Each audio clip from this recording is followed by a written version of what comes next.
And my guest today is Gennady Spirin. He's not a consultant who hands you a slide deck and disappear. He's a builder, two exits, venture backed, raised 7 million, scaled into 50 plus markets, led operations in legal tech and many more. And now he embeds inside founder-led companies to make them run without the founder, which by the way is the only way you can build value. So if you're thinking ready to scale or exit in the next 3 to 5 years, listen closely.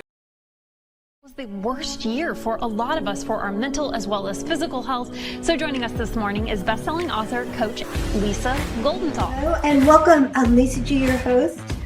You're at the top of your game, yet the game is changing faster than ever. Strategies that got you here aren't the ones that'll keep you here.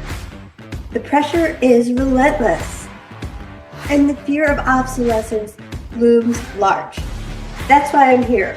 Welcome to the new podcast series, Disrupted: How to Be Gritty and Unlock Performance in Business, Mindset, Wellness, and Success to help you master disruption. Thanks for coming, and we'll see you soon.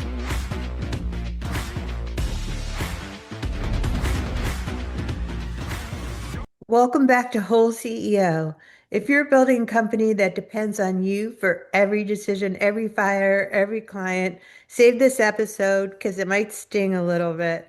Because today we're talking about the founder bottleneck, not burnout, not mindset, structure. And my guest today is Gennady Spirin. He's not a consultant who hands you a slide deck and disappear. He's a builder, two exits, venture backed, raised 7 million, scaled into 50 plus markets, led operations in legal tech and many more. And now he embeds inside founder-led companies to make them run without the founder, which by the way is the only way you can build value. So if you're thinking ready to scale or exit in the next 3 to 5 years, listen closely. Gennady, welcome to the podcast.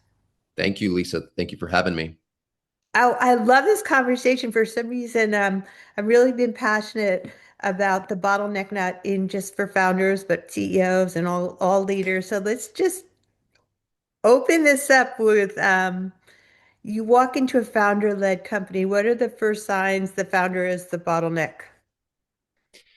Yeah, I think that one of the biggest ones is obviously they are so inundated with meetings and feeling like they are kind of the linchpin of the company, that they don't actually have a lot of chance to move the business forward because most of these decisions are running through them. They're getting pulled into most of their time is in meetings because people can't make decisions without them. And as a result, the company then struggles to grow, right? People aren't empowered to either grow within their respective position, and the founder feels is essentially kind of this bottleneck that and it could be for a variety of different reasons. Sometimes it's not always like a control issue. A lot of the times it's just more so that the company has scaled faster than the infrastructure did. But regardless of the reason, there's always great ways to be able to kind of step in and work with the founders, work with the team in kind of taking a lot of that weight off of the founders and switching things into a place where you're now transitioning a lot of those decisions and decision making initiatives to the rest of the team, and you're dispersing that. And there's ways to kind of approach it, both with founders that are a little bit more reluctant. Maybe they have like an issue with control and they want to retain that, and they feel like if it's not them that's doing it, then the business is going to collapse for some reason, which is not true. And so there's a lot of tells usually, but more often than not, most operators will know that they tend to be the bottleneck, and they need to figure out a way how to get themselves out of this hole. I've seen that many times myself, and if you're constantly working in the business, you can't really be working on the business and empowering your team to make decisions. So, um, And this also becomes a problem when you want to scale and you want to get acquired. So, what is really the cost of being the hero operator? Exactly. Yeah. And, that could be detrimental sometimes, especially, I mean, not only for scaling uh, and meeting certain milestones that might be in place, especially if you're a venture backed company, but also if you're on the flip side and you're looking to sell, having the founder being kind of in that position where they're retaining a lot of that information to a prospective buyer, that's a bit of a turnoff, right? Because it's like, what are they going to have to do in order to, are they going to have to always keep this person around? How do they mitigate that risk of what if this person, keels over the next day?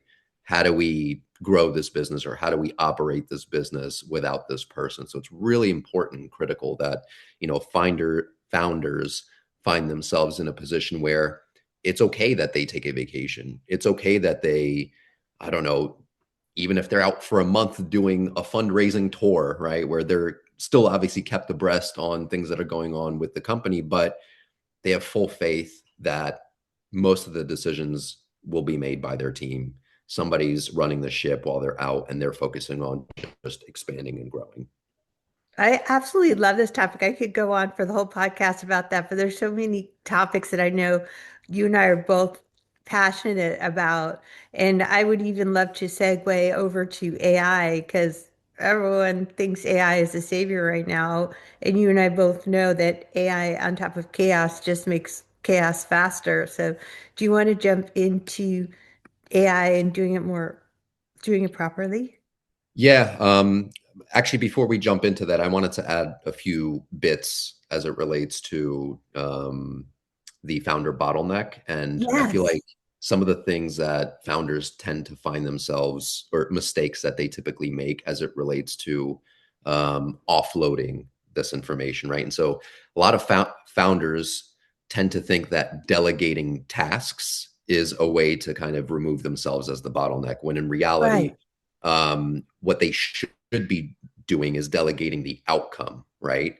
And so by delegating the outcome, you're effectively empowering someone else to own the initiative and be able to execute on it. And there's obviously a lot of elements that go into that, but ultimately, instead of them saying, "Hey, go update the copy on this website," right? Instead, they want to be able to structure it in such a way where they have the person own, let's say, the conversion rate for the homepage, right? And maybe Yeah. they put in certain guidelines in terms of what success looks like. Maybe they, give them specifics in terms of like, I want it to improve by X amount by Y date, right? Like creating that structure, and then giving them the power and authority that they can do whatever they feel is necessary to get to that point. Obviously, within reason and within maybe brand guidelines, and that um,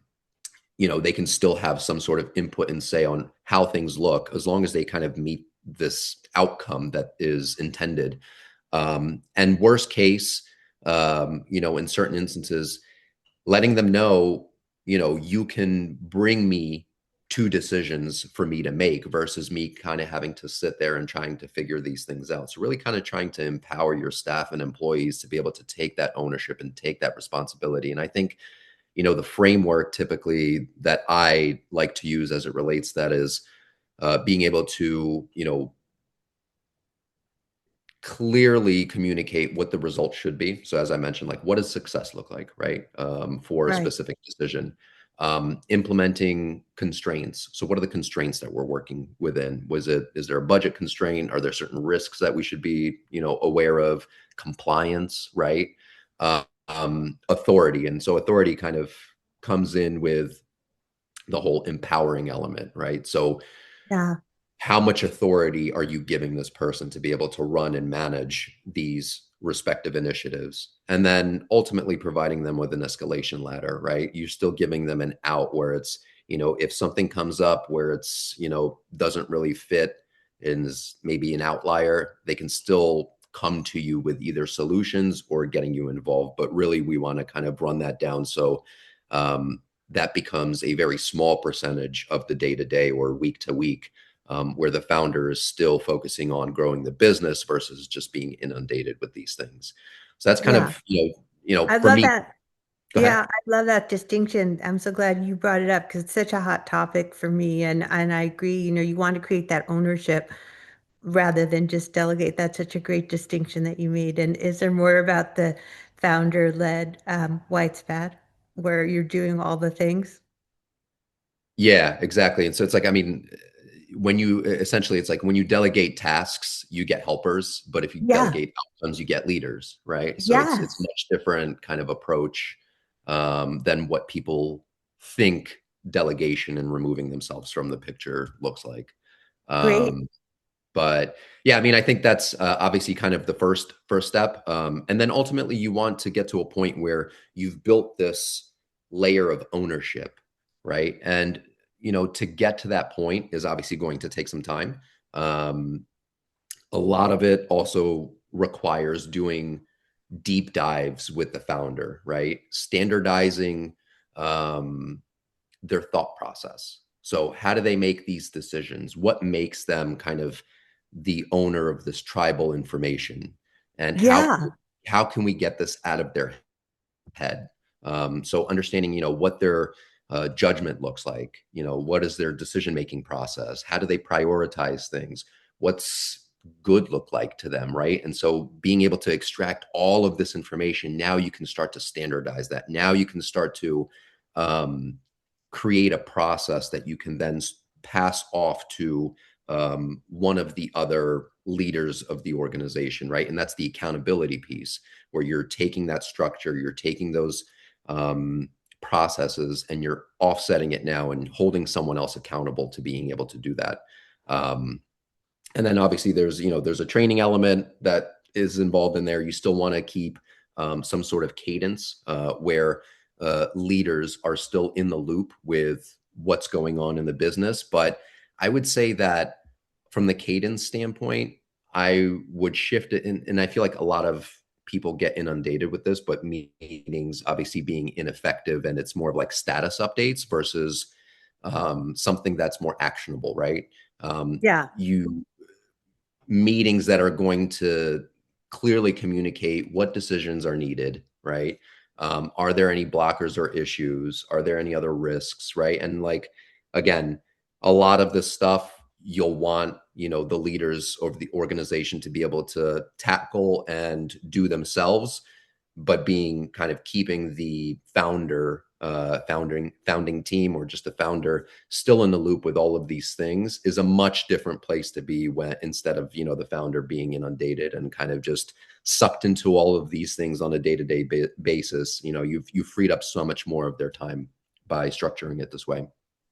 I love your structures and systems for actually getting their decision-making process out of their brain and onto paper because do they have to be pretty much self-aware to even know their thought process, how they decide things? Well, I think part of that is, and this is a great exercise for a lot of founders, but I would say that having them write down, I don't know, top 10 decisions that most people come to them with, right? Having that list of, it's almost like an FAQ, right? Like, what are the things that everybody is coming to me with?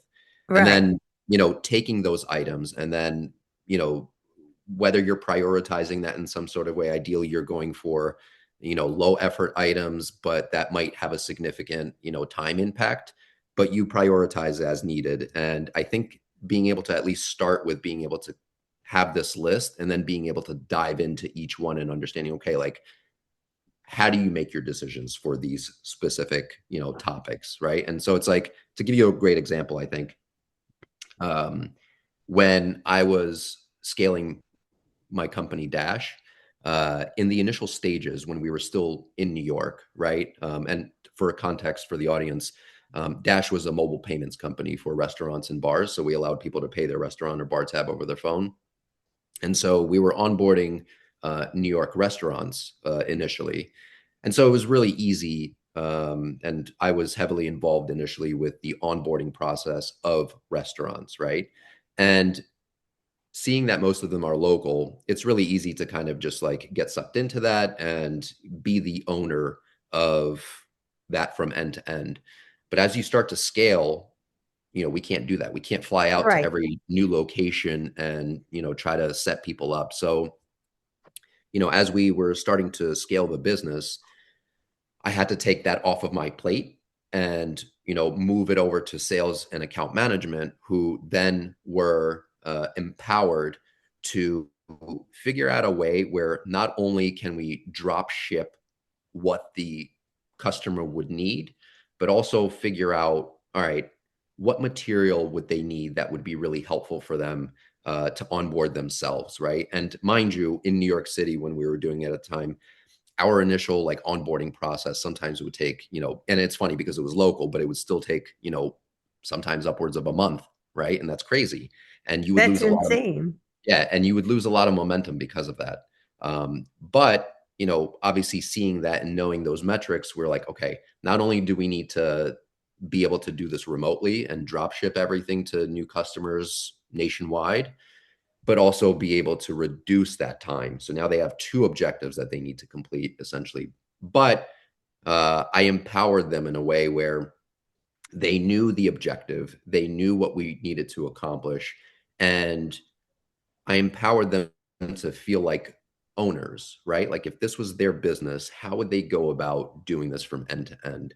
And so, there's certainly a collaborative effort there between account management. They were primarily the owners of that element, but having regular meetings and trying to figure out what that looks like, obviously testing it to some degree when we would have new clients on board from different markets, sending that out, having a lot of touch points and making sure that everything is going the way that they anticipated it going. There was a lot of learnings through that process, but they did a great job in being able to then whittle it down to about a week's time, and they packaged everything the way that they needed to, so that it was a drop ship operations where we can literally launch any venue nationwide at any given time.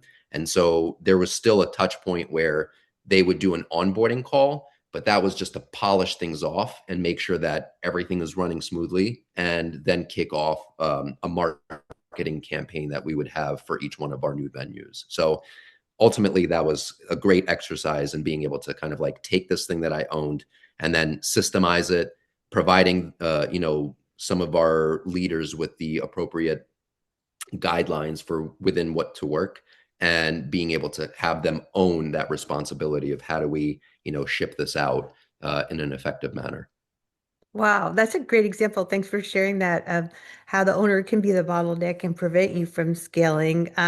So it's such a short podcast. Let's jump into the AI topic a Yeah. little bit too. I mean, what foundations must be in place before AI can actually even add value?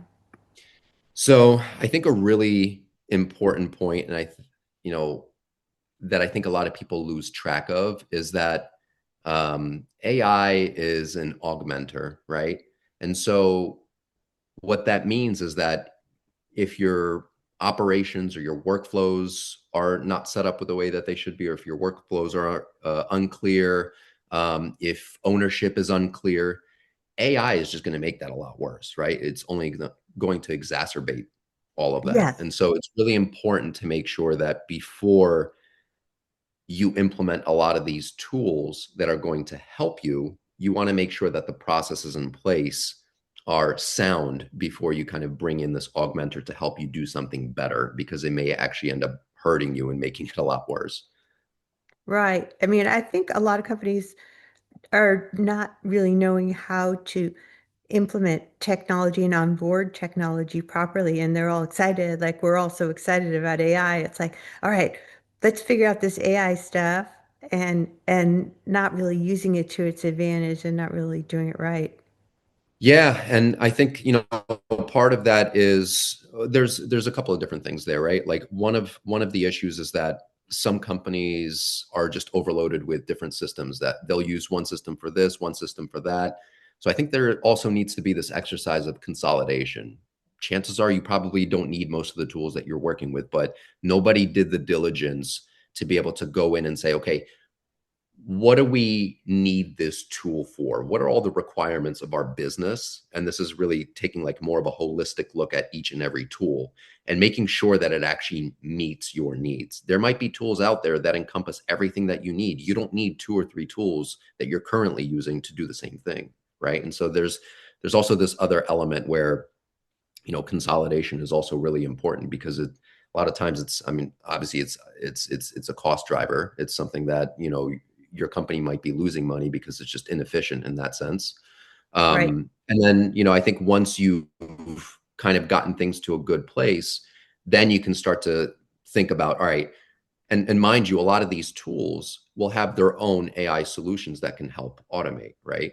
And then the other question is, okay, now that I have all of these tools in place that we feel like are meaningful, do we build something from scratch, or do we utilize, the existing solutions and what they offer in their AI technology? So it really kind of just depends on use case. Um, but I think a lot of that can be assessed quite quickly. Wow, that's so good. I mean, like obviously, yeah, COO has to think differently about AI than a marketer. And I know I probably only have time for one more question. Do you have anything you want to dive into on this AI topic? Yeah, I mean, I feel like, I mean, aside from what we covered on, I'd love to kind of point out the fact that um, uh, being able to something to consider, I would say, for many entrepreneurs is being able to build your own custom solution sometimes. Um, may yield better results than some of the out of the box solutions. But really, that kind of is just case dependent. But as a good example of that, we ended up doing something like that for a CPA, right? Right. And specifically in automating a lot of the tax time chaos that happens. Oh, And yeah. CPAs lose so much time during that time and, herding the cats, right? They're chasing down clients for tax documents, emails, figuring out what files go where. So we built them this custom, agent essentially that sits in their inbox. It understands the context of emails, and is able to determine, what forms were received, what forms need to get sent out, and automating a lot of the unbillable admin hours and allowing, CPAs as a result to take on more clients during tax time specifically. Now, mind you, and this is a really important part, is that with anything AI, it's still really important to keep a human in the loop. And so what you want as your kind of North Star is when you approach this is automate the repeatable but protect the meaningful, right? So it's like you still want to retain that great client relationship. You still want to keep that personable touch with your customers, right? You don't want to make that feel like it's just a bot, because that's a big turnoff to most customers and clients. um, but yeah, I think it's, again, one of those things where it's depending on the ROI and what makes sense, but a lot of the times the investment, warrants the ROI that comes after. Well, that makes sense. I mean, especially when you're talking about people's finances, it seems like it would make a lot more sense to have it be more secure to you. Exactly. Yep. Well, thanks, Gennady Spirin. It's so fun talking to you. I could keep on going for an hour, but I know everybody in the audience is somewhere else to go, and as do you. So, do you have any way that people can get a hold of you? Yeah, absolutely. Our website is prestigeconsulting.com. People can reach me at Gennady at prestigeconsulting.com. And I'm also obviously on LinkedIn. I can provide you the links as well. Yeah, those would be the great places to reach out to us. And, so we can give you some sort of assessment in terms of where your company currently stands, operationally wise. If you're, regardless of whether you're considering growing or whether you're considering selling your company, we're more than happy to do an assessment and give you a roadmap of what that looks like. Sounds good. Okay, reach out to Gennady Spirin on LinkedIn or his website. Thanks for being a fabulous guest. Thank you, Lisa.